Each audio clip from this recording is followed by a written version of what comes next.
ഞാൻ ഷാനി, പ്ലേസ്മെൻറ്റ് കോർഡിനേറ്ററാണ്. ഈ വീഡിയോയിൽ നമ്മൾ ഡിസ്കസ് ചെയ്യാൻ പോകുന്നത് പ്ലേസ്മെൻറ്റും അതിൻ്റെ ഓപ്പർച്യൂണിറ്റീസിനെ കുറിച്ചാണ്. പൊതുവേ മെഡിക്കൽ കോഡിംഗ് കഴിഞ്ഞ കുട്ടികൾക്ക് പ്ലേസ്മെൻറ്റ്സ് പ്രൊവൈഡ് ചെയ്യുന്നുണ്ടോ അല്ലെങ്കിൽ എവിടെയൊക്കെയാണ് എന്നാണ് പൊതുവെയുള്ളൊരു സംശയം വരുന്നത്. ആൻട്രൻസിൽ നമ്മൾ പൊതുവേ 2.5 മാസം കഴിയുമ്പോഴേ തൊട്ട് കുട്ടികൾക്ക് പ്ലേസ്മെൻറ്റ്സ് പ്രൊവൈഡ് ചെയ്യുന്നുണ്ട്. അവർക്ക് അതിനുള്ള പ്രിപ്പറേഷൻസും ഇൻ്റർവ്യൂ പ്രിപ്പറേഷൻസും CV പ്രിപ്പറേഷൻസും എല്ലാം ട്രെയിനേഴ്സ് കൊടുത്തുകൊണ്ട് തന്നെയാണ് പോകുന്നത്.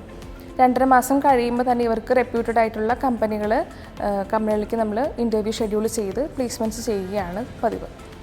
പിന്നെ ഈ കുട്ടികൾക്ക് മോസ്റ്റ്ലി എവിടെയൊക്കെയാണ് പ്ലേസ്മെൻറ്റ്സ് വരുന്നത്? ഇൻസൈഡ് കെയറിലാണെങ്കിൽ നമ്മൾ ഹോസ്പിറ്റൽസ്, അതുപോലെ MNC കമ്പനികൾ, ഇൻഷുറൻസ് ഡിപ്പാർട്ട്മെൻറ്റ് എന്നുള്ള ഏരിയയിലേക്കാണ് കൂടുതലും പ്ലേസ്മെൻറ്റ്സ് പോകുന്നത്. Out of Kerala inside India തന്നെ ആണെങ്കിൽ കൂടുതൽ ഓപ്പർച്യൂണിറ്റീസ് ഉള്ള ഏരിയ ആയിരിക്കും ചെന്നൈ, ഹൈദരാബാദ്. അവിടേക്കാണെങ്കിലും MNC ഹബ്ബുകൾ, അതായത് IT ഹബ്ബുകൾ കൂടുതലുള്ള ഏരിയകളാണ്. അവിടേക്കും പ്ലേസ്മെൻറ്റ്സ് കൊടുക്കുന്നുണ്ട്. ഹോസ്പിറ്റൽസ്, മൾട്ടി സ്പെഷ്യാലിറ്റി ഹോസ്പിറ്റൽസിലേക്കും കൂടുതൽ പ്ലേസ്മെൻറ്റ്സ് കൊടുക്കുന്നുണ്ട്. പിന്നെ എബ്രോഡ് പോവുകയാണെങ്കിൽ ഇവർക്ക് ഒരു ഡിനൈസ് അപ്പാർട്ട്മെൻറ്റ് എന്ന് പറഞ്ഞിട്ടൊരു ഏരിയ ഉണ്ട്. ആ ഏരിയയിലേക്കും അതുപോലെ ഇൻഷുറൻസ് ഡിപ്പാർട്ട്മെൻറ്റ് അങ്ങനെയുള്ള സ്ഥലങ്ങളിലേക്കാണ് കൂടുതലും പ്ലേസ്മെൻറ്റ്സ് പോകുന്നത്.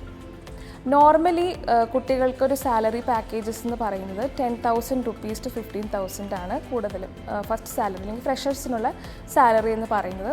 പിന്നീട് അവർക്കൊരു ഹൈക്ക് വരുന്നത് 1 year അല്ലെങ്കിൽ 2 year എന്നുള്ള ഗ്യാപ്പിലായിരിക്കും നെക്സ്റ്റ് ഒരു ഹൈക്ക് വരുന്നത്.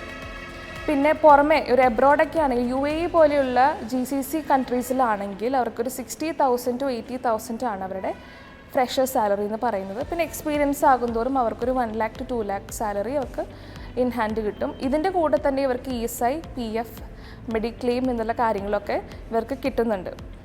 പിന്നെ ഇവരുടെ ഷിഫ്റ്റ്, നൈറ്റ് ഷിഫ്റ്റും ഡേ ഷിഫ്റ്റാണ് കോമൺലി വരുന്ന ഒരു ഡേ റൊട്ടീൻ എന്ന് പറയുന്നത്, ഒരു ജോബ് റൊട്ടീൻ എന്ന് പറയുന്നത്.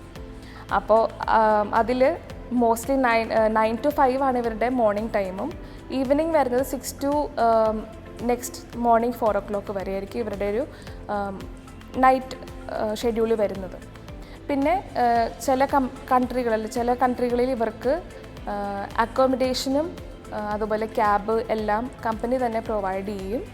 അല്ലാതെ നമ്മൾ തന്നെ അക്കോമഡേഷൻസ് സെറ്റ് ചെയ്യേണ്ടതായിട്ടും വരുന്നുണ്ട്. പിന്നെ പൊതുവേ വരുന്ന ഒരു ചോദ്യമാണ് കുട്ടികളിൽ ഇവർക്ക് എങ്ങനെയാണ്, അതായത് 2 വർഷം കൂടുമ്പോൾ ഇവർക്ക് അതായത് കോൺട്രാക്റ്റ് സൈൻ ചെയ്യണോ എന്നുള്ള കാര്യങ്ങളൊക്കെ. മോസ്റ്റ്ലി RCM പോലുള്ള കമ്പനികളാണെന്നുണ്ടെങ്കിൽ 2 വർഷത്തെ ഒരു കോൺട്രാക്റ്റ് സൈൻ ചെയ്യിപ്പിക്കാറുണ്ട്. പൊതുവെ ചിലവർ 6 months കോൺട്രാക്റ്റ് സൈൻ ചെയ്യിപ്പിക്കാറുണ്ട്. മോസ്റ്റ്ലി RCM അല്ലെങ്കിൽ ഹെൽത്ത് കെയർ ഇൻഡസ്ട്രിയിലൊക്കെ ആണെന്നാണെങ്കിൽ അവർക്ക് കുറേയും കൂടെ എക്സ്പീരിയൻസ്ഡ് സർട്ടിഫിക്കേഷൻ ആയിരിക്കും അവർ പ്രൊവൈഡ് ചെയ്യുന്നത്. ചില കമ്പനികൾ CRC പോലെയുള്ള സർട്ടിഫിക്കേഷൻസും ഇവർക്ക് ഇതിൻ്റെ കൂടെ പ്രൊവൈഡ് ചെയ്യുന്നുണ്ട്.